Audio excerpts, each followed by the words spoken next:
ça va RKP? Ça va. Fait chaud. Justement, voilà l'été.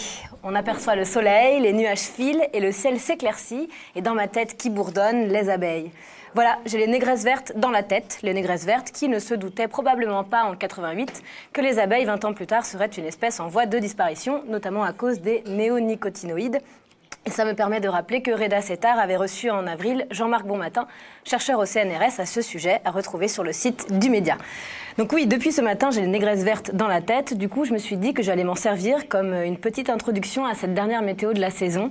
Car oui, voilà l'été, et qui dit été dit marronnier. Vous savez, ces sujets que les médias ressortent pour meubler des périodes creuses, comme à Noël, avec le tabou des cadeaux qui ne plaisent pas de tombe, ou en mars, fin de la trêve hivernale, l'arrivée du printemps n'est pas forcément une bonne nouvelle pour tous, ou en avril, chassés-croisés sur les routes pour les dernières stations de ski enneigées.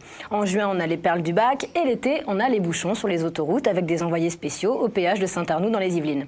Et les bouchons, cet été, ce sera sûrement pire que les autres années avec les vacanciers qui ne pourront pas prendre le train car pris en otage par les grévistes de la SNCF.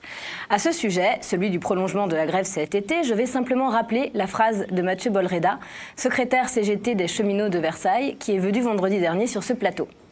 On ne défend pas que nos gueules, on défend un modèle de société, on défend les conquêtes de nos anciens et oui, on le défend aussi par respect pour nos enfants, pour le futur qu'on pourra leur donner, un futur où ils auront un statut, des contrats stables, où ils auront peut-être le droit au bonheur et à la dignité au travail et pas seulement un casual job ou un 0 heure contrat comme il y a partout aujourd'hui, là où le libéralisme s'impose comme un bulldozer. À mettre dans toutes les oreilles tout l'été de tous ceux pris en otage par le discours ambiant dans les médias dominants. Et justement, les cheminots qui luttent pour défendre notre service public, notre bien commun à tous, ont été rejoints il y a plusieurs semaines par les électriciens, les gaziers. Oui, il s'agit d'un mouvement de grève inédit depuis 2009 qui prend de l'ampleur au sein des entreprises françaises de l'énergie Enedis, filiale d'EDF, et GRDF, filiale d'Engie. Plus d'une centaine de sites de maintenance et de production ont été bloqués à travers le pays. L'enjeu de cette grève, c'est la question de la privatisation. Le gouvernement projette en effet d'ouvrir le capital d'Engie à l'actionnariat privé avec la loi Pacte, plan d'action pour la croissance et la transformation des entreprises, qui sera en discussion au Parlement en septembre. Les salariés luttent pour la préservation du service public de l'énergie, un service qui permet à tous les usagers, peu importe où ils habitent, de bénéficier des mêmes tarifs et d'un service de proximité, un service humain en fait. À ce sujet, notre correspondant citoyen Julien, à Quimper, a interviewé ce mardi Julien Gileso, syndicat Mines Énergie du Finistère. On l'écoute. Depuis 2007, on est passé, comme ce qu'est en train de vivre la SNCF en ce moment, on est passé d'EPIC en société anonyme. Et de là, c'est l'ouverture de l'ensemble des branches, de l'ensemble des entreprises. On arrive à 164 entreprises dans le groupe. Maintenant, on connaît EDF, on connaît Engie, mais on a un certain nombre de filiales dont font partie Enedis pour la distribution, et puis GRDF aussi qui fait la partie gaz. Donc en fait, vous craignez que le passage du statut de fonctionnaire à la contractualisation des employés de Enedis conduise finalement à une déréglementation des tarifs pour le particulier.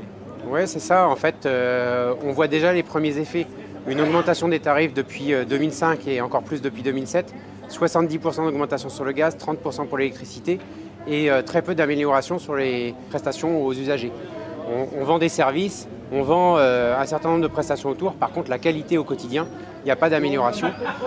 Sur les dernières évolutions technologiques qui parlent à tout le monde, y compris aux habitants dans la région, Quimper et les environs, on a le compteur Linky qui est en train de se déployer.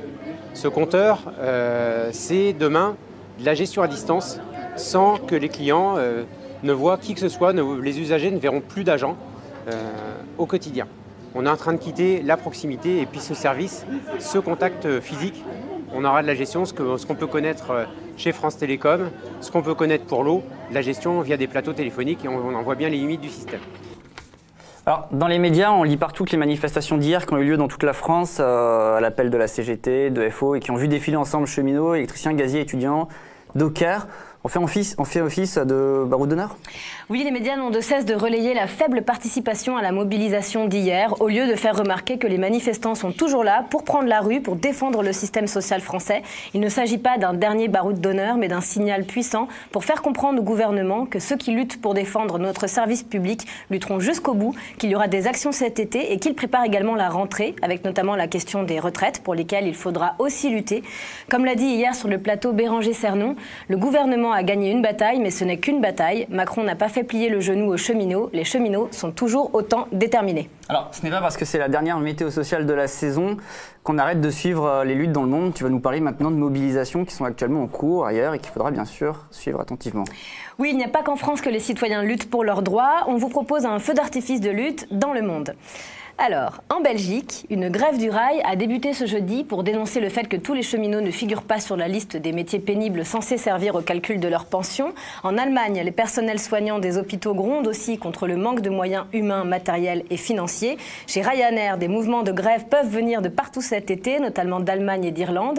Les salariés réclament des contrats aux normes nationales et plus de pilotes. En Italie, un préavis de grève a été déposé par les contrôleurs aériens pour le 5 juillet.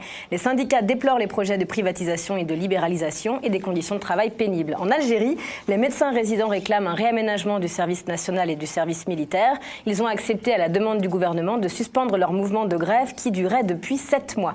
En Turquie, l'entreprise Yves Rocher licencie 120 ouvrières. Le motif, ils ont eu le malheur d'adhérer à des syndicats. La mobilisation s'organise. En Russie, l'opposant Alexeï Navalny a appelé 5 jours après sa libération à manifester le 1er juillet contre les réformes des retraites lancées par Vladimir Poutine en pleine Coupe du Monde. Ben oui, tant qu'à faire. Au Burkina Faso, 9000 travailleurs du ministère des Finances ont repris le service mardi matin. À l'appel du président, le mouvement a été levé pour reprendre les négociations.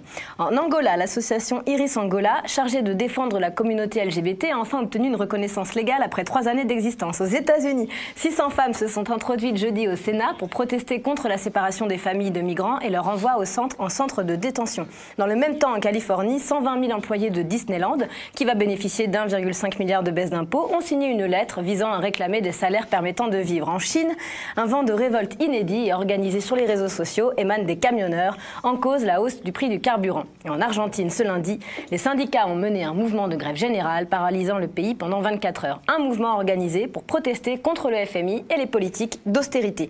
À ce sujet, vous pouvez retrouver l'excellent article d'Irving Magie sur le site du Mediapresse. Voilà, c'est la fin de cette météo. Sachez que la météo sociale, c'est un travail collectif qui a demandé beaucoup d'énergie à tout le monde tout au long de cette saison.